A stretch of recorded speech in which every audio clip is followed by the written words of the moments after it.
Bonjour, Monsieur Brou. On peut savoir comment est-ce que le Palais de la Culture vit cette crise sanitaire?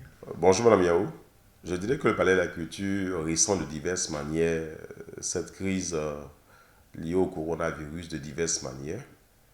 Nous avons dans un premier temps toutes nos salles qui sont fermées, c'est-à-dire qu'il n'y a plus d'activités socioculturelles. Deux, ce sont nos équipements scéniques qui sont mis en arrêt avec tous les risques que cela comporte du fait de leur non-utilisation prolongée. Et trois, ce sont en fait les espoirs qui s'effritent de jour en jour. Parce qu'un patient de voir une activité redémarrer, un patient de voir en fait ce lieu hautement culturel avec son monde, avec son ambiance particulière, c'est tout cela qui me permet de dire que nous ressentons cela de diverses manières. Ce que nous faisons présentement, ce sont des options de réservation. Des gens nous saisissent, nous écrivent pour manifester leur intention de réserver une salle pour une activité à une date ultérieure. Mais déjà au premier trimestre, nous avions enregistré suffisamment de réservations et nous attendons que cette période du Covid ou que les mesures soient allégées pour procéder dans un premier temps au report des premiers ayant fait la réservation et puis ensuite tenir compte des seconds qui sont venus pour la réservation. Donc, c'est des options. Ce que nous faisons présentement, c'est uniquement des options. Vous nous manifestez votre désir de une activité à telle date. Nous attendons que les mesures soient allégées. Je répète, que les mesures soient allégées pour poser dans un premier temps au report des premiers ayant fait la demande. Et puis, dans un second temps, prendre en considération les deuxièmes demandeurs pour ne frustrer personne. Mais pendant cette fermeture des différentes salles, comment se fait l'entretien du matériel technique?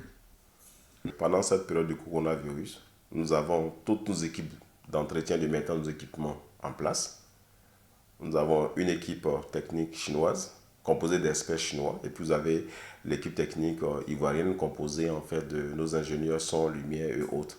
Et c'est une équipe homogène, c'est-à-dire ivoirienne et chinoise, qui s'occupe de l'entretien de nos salles en termes de son, en termes de lumière, en termes d'électricité, en termes de mécanique scénique. En fait, c'est tout l'outillage du Palais de la Culture qui, dans cette période-là, est entretenu par ces équipes-là. Voilà. Avec l'allègement des différentes mesures barrières, à quoi devrait-on s'attendre à la reprise des activités au niveau du Palais de la Culture de Treichville?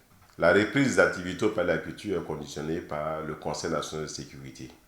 C'est le Conseil national de sécurité qui nous dira ce qu'il faut faire pour pouvoir accueillir autant de monde, comment sécuriser ce monde. Donc nous attendons qu'on nous dise ce qu'il y a à faire. Mais je pense aussi qu'il y aura également l'appui de notre ministère de tutelle qui nous dira, en conformité avec le ministère de la Santé, ce qu'il faut faire.